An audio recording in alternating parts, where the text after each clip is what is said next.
దేశభక్తి స్టేటస్లో కనిపించాలా లేక జీవితంలో కనిపించాలా? Let's be honest.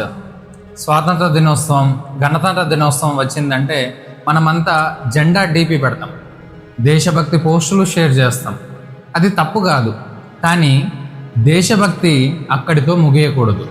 నిజమైన దేశభక్తి అంటే చట్టాన్ని గౌరవించడం, ప్రజా ఆస్తిని కాపాడడం, రోడ్లపై చెత్త వేయకపోవడం, నిజాయితీగా పన్నులు చెల్లించడం, ఓటు హక్కును బాధ్యతగా వినియోగించుకోవడం, మన పని నిజాయితీగా చేయడం. ఎందుకంటే దేశాన్ని మార్చేది కేవలం సోషల్ మీడియా పోస్టులు కాదు, ప్రతిరోజు మన ప్రవర్తనే. గుర్తుంచుకోండి, ఆన్లైన్ దేశభక్తి ప్రేరణ ఇవ్వచ్చు, కానీ నిజమైన దేశభక్తి దేశాన్ని ముందుకు తీసుకెళ్తుంది. కాబట్టి దేశభక్తిని పోస్టులలో మాత్రమే కాదు, ప్రతిరోజు మన జీవితంలో కూడా చూపిద్దాం. జై హింద్, జై భారత్.